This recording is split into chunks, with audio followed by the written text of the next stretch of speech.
Hey there, Media Mail Gang. It is Katie with Katie Reads, and welcome back to my channel. If you're new here, my name is Katie. I resell used books and ephemera on multiple platforms, and I talk about that here on this channel. Also, if you're new here, or a current subscriber, I just recently launched the Katie Reads Crafting channel. Thank you guys so much for the feedback about that. I am going to be dropping videos soon. It's going to slowly grow. It's not necessarily a priority for 2024, but click subscribe, click the bell, and as soon as I post stuff, you'll see things. I do want to try and keep it active to where I am posting as much as I am on this channel, or consistently enough to where it gives you guys, other crafters, some inspiration, because I know there's a lot of other resellers out there like me that like to craft as well. And also, bear with me, I am in my car and it is raining, so if you hear raindrops and little extra outside noises, I apologize for that. I'm working on getting one of those cute little microphones, so that way all you guys can hear is my wonderful voice.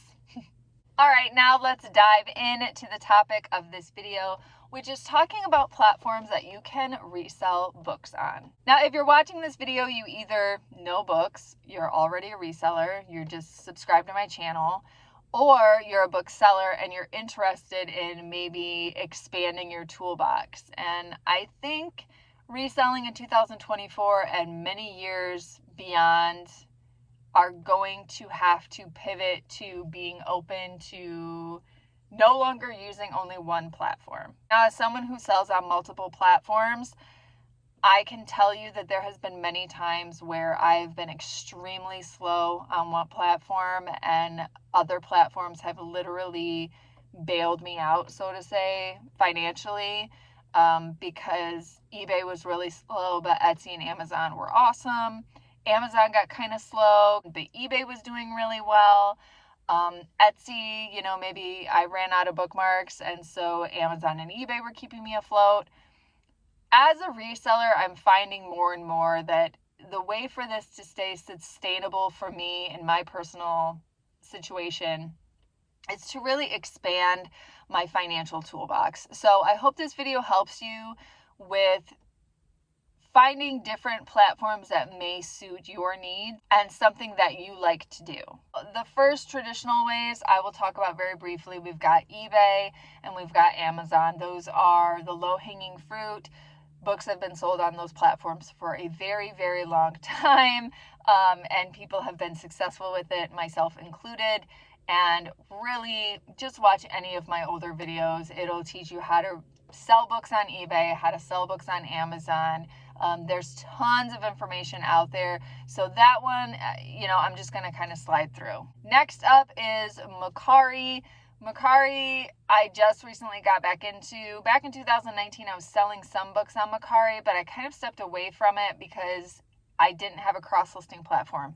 To be 100% honest, reselling was part-time for me, so it wasn't really a priority to cross-post. Now that I'm cross-posting back into Mercari, I am not selling every single week a ton of books, but enough books here and there to where it makes it worth my time.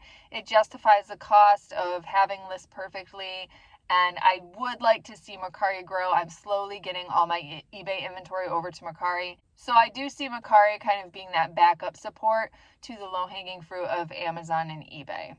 And next we have Etsy. Etsy really, really peaked during the pandemic. Etsy really blew up. I have known about Etsy for a while. I want to say I feel like I had my Etsy account back in like 2016, 2015. Etsy's been around for a while, but it really, really blew up with the handmade market and the reselling market in general, because you can sell vintage pre-owned items on Etsy. So Etsy kind of has a strict box, kind of like the next one I'm going to talk about, Poshmark. Etsy has the expectation that you're selling new old stock, vintage items, handmade items, and then, your digital products. You're going to see a lot of print on demand. Etsy allows that as well. So for me with used books, a lot of what I sell is vintage used books. If you have more modern books, I think you can sell them on Etsy, but you kind of have to get creative with the listing, because if you say that anything is modern or a current year book, they're going to want you to show proof that you have a partnership with that company or something like that. So luckily, a lot of my books are antique and vintage, so I don't necessarily run into that problem. However, someone that I interviewed on the channel a while back, Ryan Galaxy CD Rocks, you can find him on YouTube as well. He cross-posts to Etsy and doesn't really have any issues. He cross-posts media and books. So maybe check out his channel and maybe see if you can find any tips and tricks about cross-posting to Etsy. Again, I just started doing that. Etsy was primarily my handmade only and digital product only platform. I just recently have started cross-posting now that I have a List Perfectly account.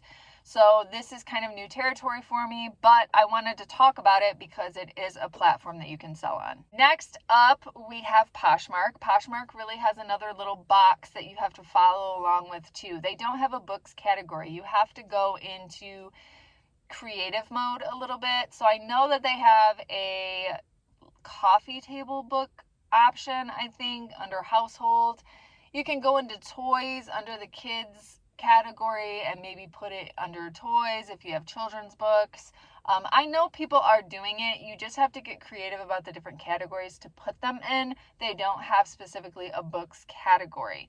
Now, I did do a video a couple years back about book selling on Poshmark. You can go check that out. I'll put it in the cards of this video as well.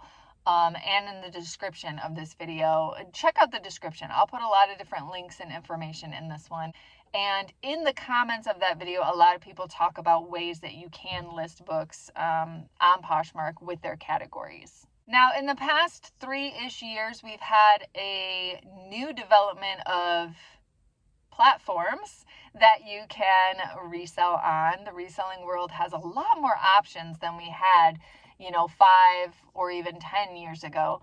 So a lot has changed, I think, since the pandemic and the internet, kind of exploding with different ways to sell. So I'm going to breeze through some of these things and just get creative, guys. You can kind of think about anything and everything, but I'm going to breeze through some of these kind of quickly because I talk about these already a lot on the channel and have individual videos about those and even playlists. So if you want a deeper dive on something, go check out those playlists. So we have Whatnot. Whatnot is a live selling platform, and they also have a marketplace. District, which is a live selling platform, they have a marketplace that offers buy it now and auctions. You can do offers. District is like eBay and Whatnot had a really awesome baby. Me personally, I like District more. It allows me to also cross-post to my social media. People can comment, claim in the comments, and they can get an invoice immediately, check out, and not even have to be a signed-up user on District. They can just buy from me that way. And I've made a lot of sales that way. So that's the reason that I really, really like District over Whatnot. In my personal opinion, live selling period, I don't really like. And that kind of brings me back to the olden days. Back in my day, in 2018, 2019, people did YouTube auctions. People are still doing them. You don't maybe see them as much now that we have a live selling platform to choose from. But YouTube auctions are still a thing. People, will auction off items on YouTube. You type in the comments to claim it. You send them money however they want it, Cash App, PayPal, whatever, and your information. Usually you have to sign up as a buyer. It's just a very trusting process. Some people won't even let you bid unless you are an approved member of their channel. There's just a lot of different things that they do to kind of vet people so that way no one gets scammed. It's not really something that I do, but I know other resellers that are doing it and they're having total success with it. And briefly, I'll skim over social media. You've got Facebook, you've got Instagram, you've got Twitter, or whatever it's called now, X. You've got Threads, you've got Snapchat, you've got all the social media platforms. And I'm purposely not talking about TikTok. I'll talk about TikTok separately.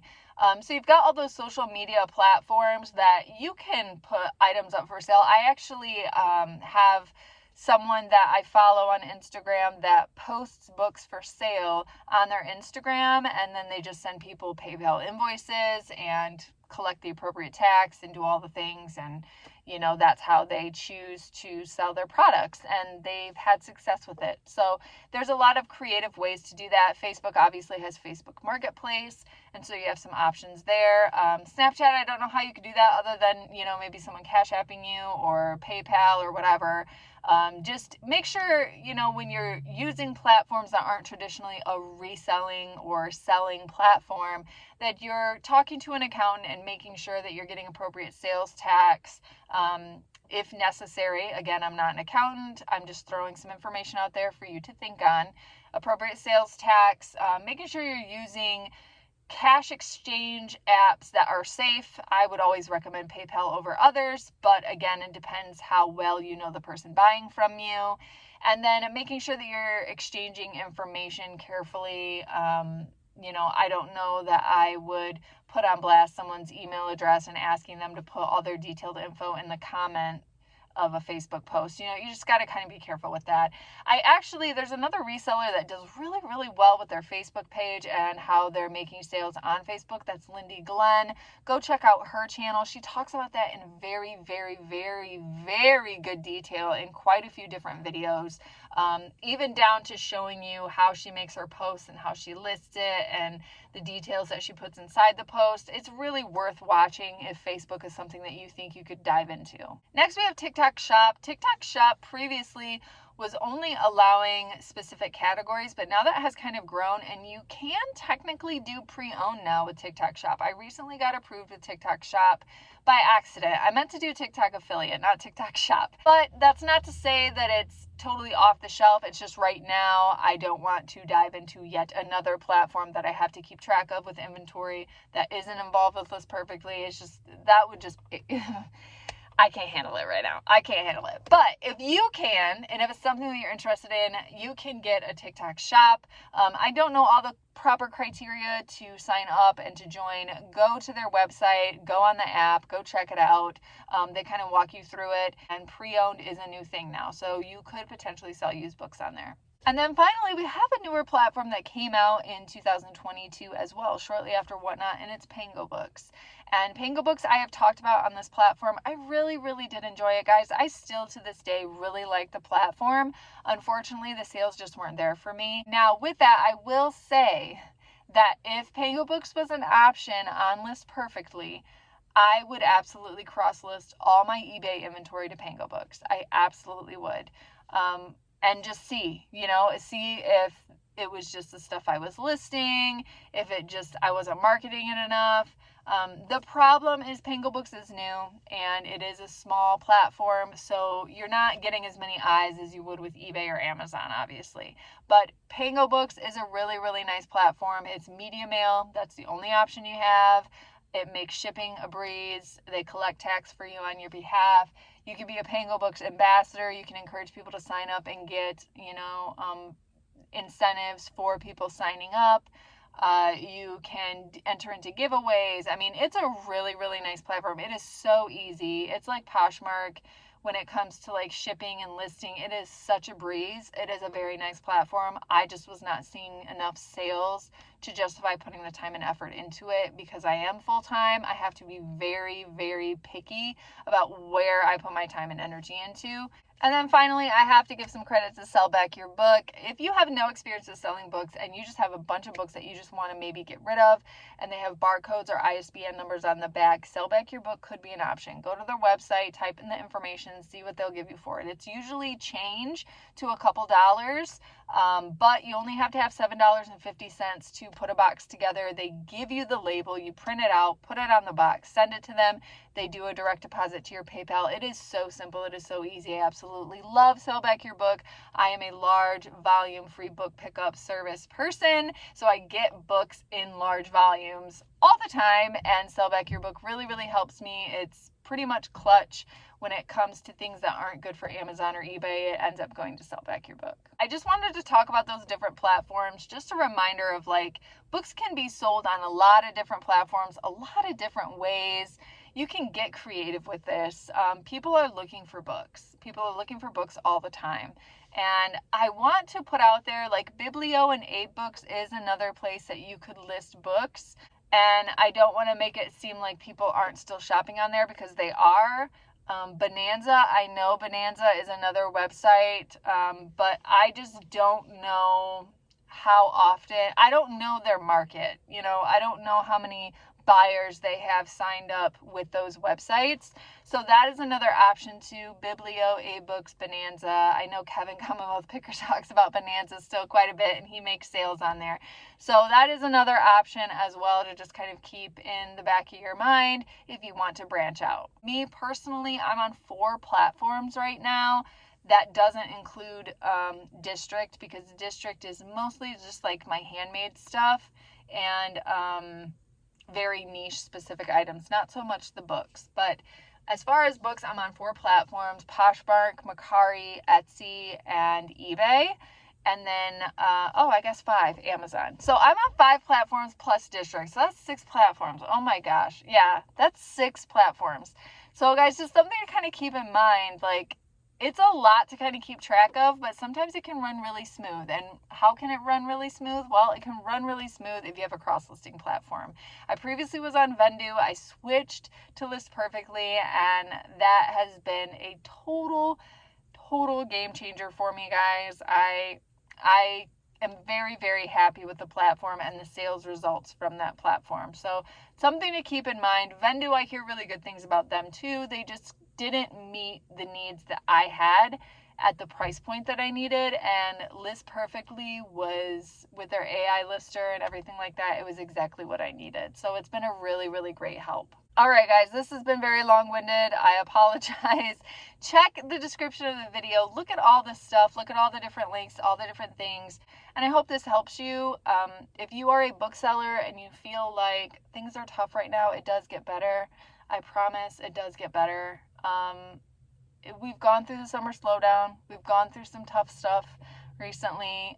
The book selling world is growing. It's changing. Things are changing. Inventory, people are starting to understand that they have value in books. So books are getting a little bit more expensive. It's harder to find them for cheap at thrift stores, So really, you just got to get creative, and that means getting creative with how you get your inventory and getting creative where you list the inventory so you can get the best price for your items. Give books a new life. All right, guys, thank you for watching, and I'll see you in the next video.